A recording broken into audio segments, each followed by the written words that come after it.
Hello, I'm Philip Stoten. I'm here at SemiconWest in San Francisco, and I'm joined by Akhil Oltikar of Riverwood Solutions. Akhil, you've just been presenting on the stage here, IoT, innovation, all those areas, and you talked about time to profit, time to success. Is that something that you think some of these startups aren't thinking about early enough in the process? And how do you shorten that time for them? Because that's fundamental to them getting the next round of funding or getting into the market. Sure, thanks, Phil.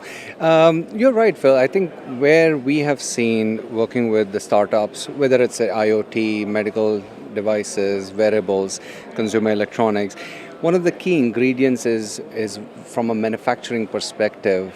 Do you really know what you're trying to do here? Getting a prototype, one unit, to thousands and millions of units. So getting from one to that kind of a scale, there are several steps and there's a specific process and a standard procedure that you have to really go through without cutting corners when you're talking about a hardware device. So for example, when we talk about the product design itself, do you consider all the DFX inputs, design for manufacturing, design for supply chain? Have you considered that? A prototype is not ready till you can manufacture the prototype. Then after the prototype stage is when you're looking at manufacturing and selecting a manufacturing partner. Who are you going to really partner with? It's not just around the partner having just the capabilities, the factories or the footprints to build the product, but also looking at the cultural fit. Do you have the right core capabilities and development of those capabilities that will scale with your business? So there are several areas that we got to look at and help the startups really navigate through the product life cycle and how do we really do it right as we go through it, because when it comes to hardware, as you know, you don't really have too many chances of iterations. Yeah, absolutely. And it's interesting you talk about vendor selection. That's a big part of what you do. And I think typically with a startup, they get excited about maybe using one of the tier one manufacturers and building those relationships. But it's not always the case that the manufacturer that's suitable for them at the very beginning is suitable for them when they scale. How do you deal with that? How do you make sure they've either got the right fit or they've got the path to go from the initial contract manufacturer to the one that will finally perhaps fulfill globally? There are, of course, there are good stories, there are bad stories, and something in between. And it's if you really look at the EMS or the contract manufacturer, there are about 10,000 of them. I mean, all from tier one to small mom and pop shops. And what we have seen is not that tier one is always a good fit. Not to say that even the tier 4 are a good fit. It all comes down to what is the product strategy, what are the core requirements for the products to be manufactured.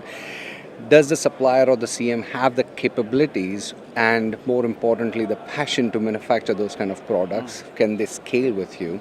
And it could be where you would start off with the tier 2, tier 3 or tier 4 suppliers, depending on what the capabilities and what your requirements are. And as you go beyond that, more matured design and manufacturing process, you may look at more scalability with some of the larger players. Yeah. So it all comes down to we have a methodical process of really identifying what those critical requirements are. We assess those requirements through our tools that we have and the data that we have from past dozens and dozens of projects that we have done, and really understand what's a good fit for the product. Not around, just because there is some tier 1 who could manufacture the product, and that could be very well the case, that's okay.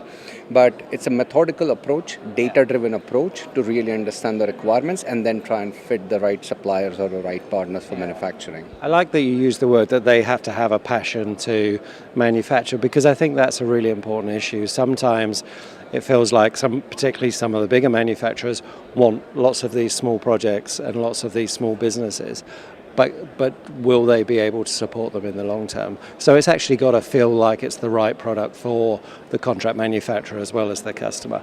You mentioned one or two examples of where things went well and where things went wrong. Without naming names, what do you think is the typical mistakes that people made? You talk about going too fast, but obviously people do want to get to market quickly. Sure. I think let's start with the product design itself. I mean, there is, as you know, there is a hardware and there's a software aspect to it, right?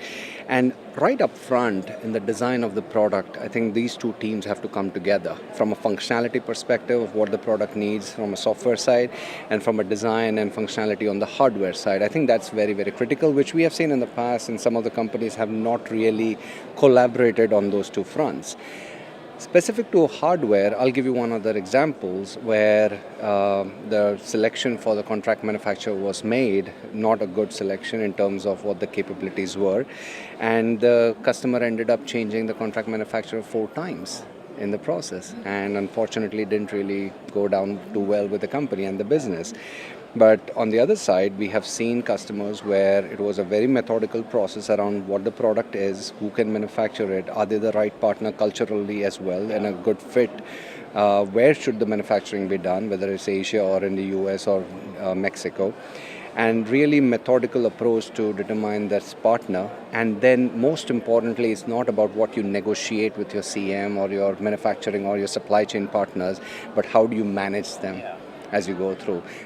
Negotiating is or around MSAs and so on, but at the end of the day, when you really get the product cranking, supply chain cranking, how do you manage that? I think that's critical.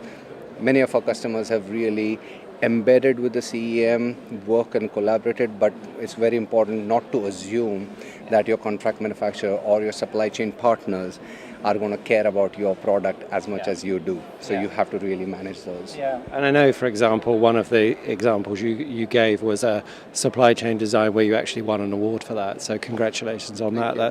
That's really clearly showing the value there.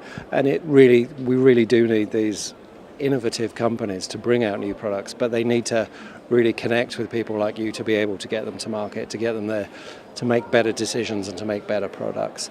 Akhil, thanks for your time, thanks for your presentation today, and we'll talk again soon. Thank you very much.